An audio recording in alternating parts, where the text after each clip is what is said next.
Hi guys, welcome back to Daily Dreamer. Thanks so much for coming and hanging out with me today and sharing a dream. I don't know how your dreams have been for the past week or so, but I'm telling you what, mine are off the charts. So for the past week and a half, I have been having dreams about people that have not been in my life in 20 plus years. And it's very interesting to say the least. Each night I'd have these dreams with these people, and I'm just waking up going, what on earth? Well, after I write them all down, you go to contemplate on them and you're thinking, what would ever make this person pop up in my dream, especially now, 20 or 30 years later. Let me give you an example. One night I had a dream about one of my exes. That was really weird. It was a very silent dream. He never spoke throughout the whole dream, never conveyed any messages. He just kind of went through this dream showing me stuff, but not really me. It was more like he was just kind of going through his timeline, just kind of having me tag along, if you will. So there were never any words or images or ideas ever conveyed in that dream. Another dream I had of an ex, and this one was quite interesting because he was sitting in a chair, and this chair, he was holding this sword. Well, this sword supposedly represented knowledge to him, but it was knowledge of what he knew, not knowledge of the overall. It was of what he knew, and that was knowledge to him of overall, if that makes sense. Another dream, I had a dream of a teacher that I haven't even thought of in over 20 years. He was there, but he apparently in the dream, he wanted to show me something else. That we were in a classroom. He asked, kind of conveyed to put my book down. I put my book down. I followed him through the store, go through the store, and this door led into another classroom. But this classroom was more in a deeper realm. He was there, I guess, trying to show me something that could not be found in the textbooks. I had, the next night I had a dream of a family member who I hadn't spoken to in a very, very long time. This family member was sitting there and trying to repair some steps, if you will. So all of these really weird dreams, coming to me about people that have not been in my life. Well, you get up, you write them down, and you're thinking, I'm going to go contemplate on that. Why on earth am I dreaming of all these people that I haven't thought of in ages? Okay, so then last night I have this dream. And this dream, now, when I come to and I wake up, I am sitting in a chair. And every single one of the people that I had dreamed about previous to this dream right here was standing in front of me. Every single one. And I'm sitting in a chair, and I could tell we're sort of like, almost like in a courtroom, but not really, because it was dark. And you could tell there was like a council, a panel of entities or beings or people back behind, but no one could really see them. You just sensed them. You knew they were there. Okay, so suddenly there's a jelly bean that's thrown. And I'm distracted by the pink jelly bean that falls on the floor, if there's ever such a thing. It's not really a floor, it's just kind of like black space. Anyways, and I'm thinking, ooh, a jelly bean. Should I go eat it? But then another one comes. Okay, and I'm watching these jelly beans be thrown. And when the jelly bean hit a certain person, it was conveyed to me, what is the answer? And the answer, well, I instantly knew the question. I knew what they wanted for the answer because it was conveyed to me prior to the jelly bean hitting the person. Their question was, what is the answer? What is the answer to what these people taught you in life? It just instantly came to me as I was sitting there. I didn't even have to think about it.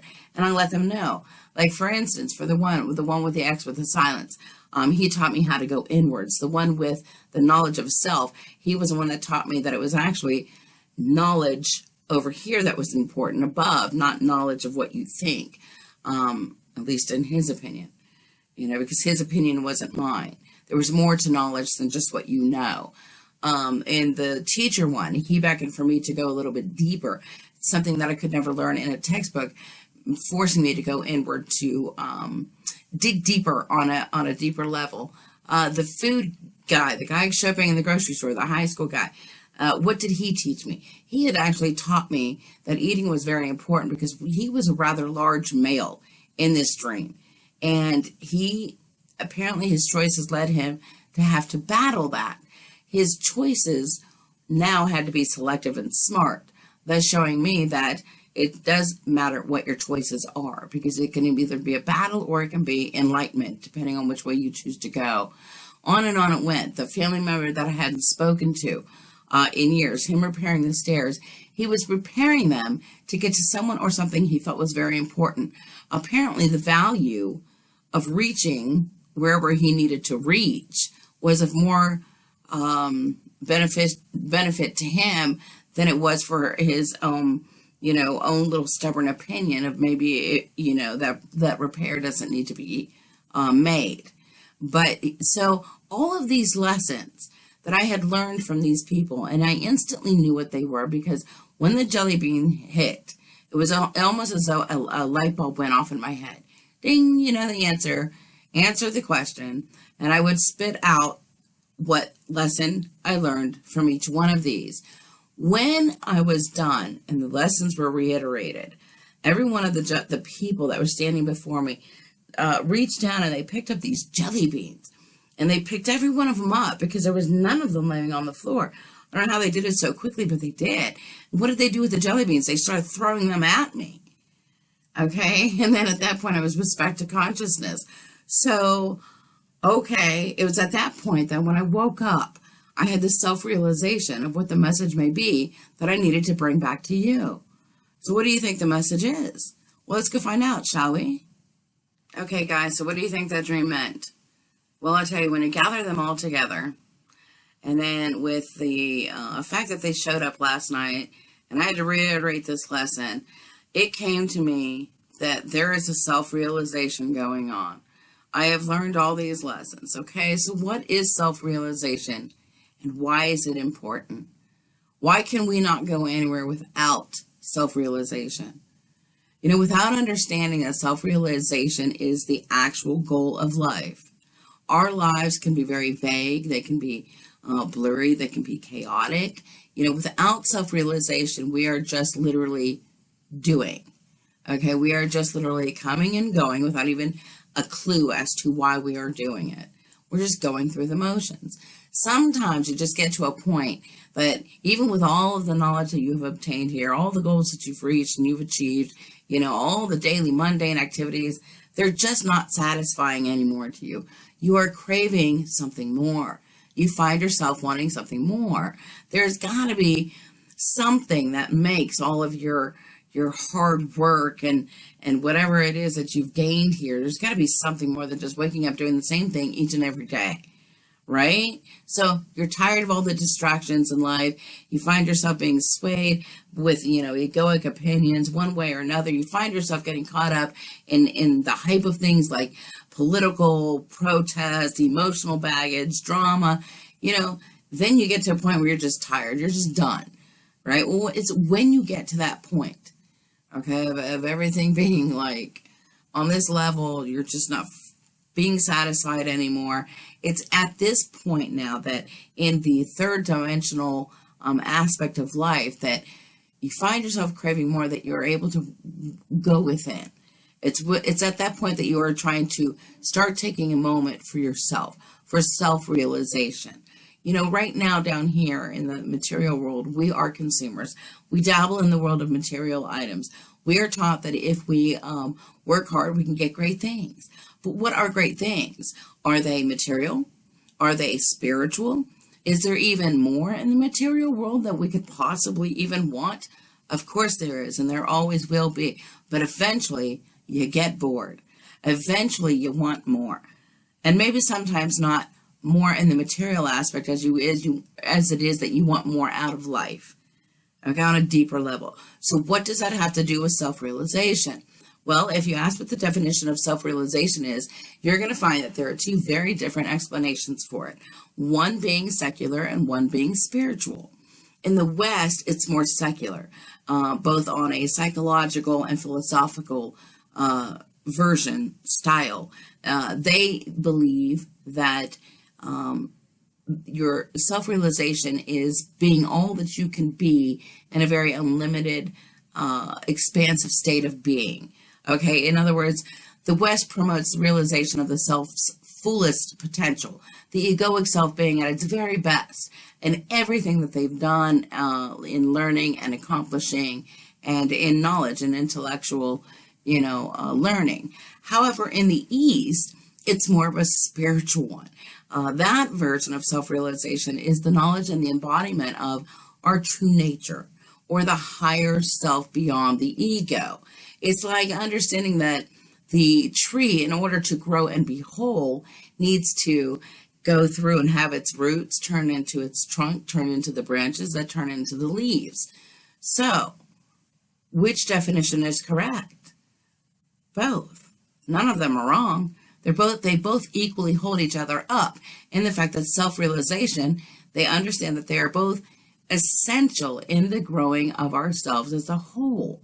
Because while the West decides that it is you becoming your best in the third dimensional aspect, reaching for all that you can do, be all that you can be, that in turn actually serves for the foundation or your roots for the next step in your evolution as your own individual.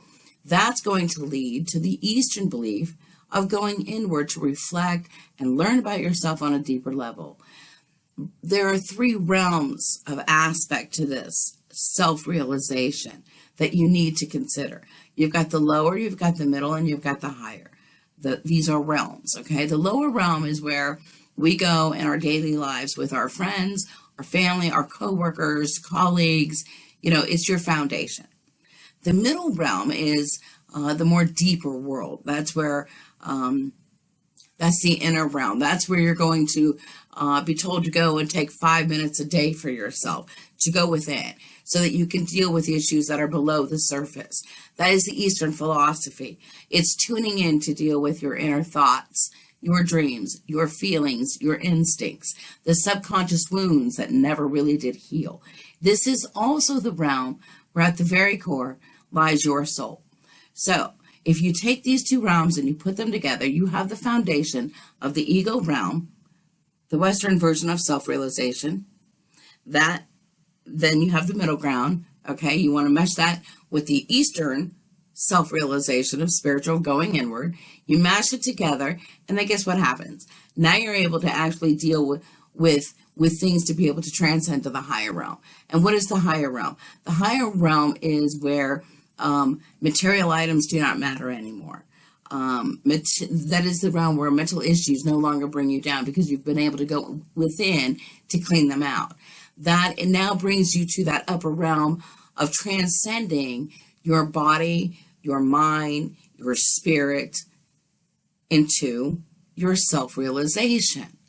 Okay, each one of these realms, it has its purpose for you, and you have to go through that. The lower realm we know is ego self. That's laying the foundation for you to understand the brilliance and the flaws of what makes you tick as a person. The middle realm is going to give you the task for you to understand your soul, who you are, your dark self, your light self.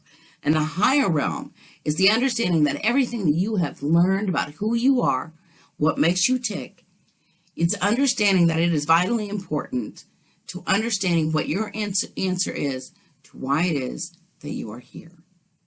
That is self-realization.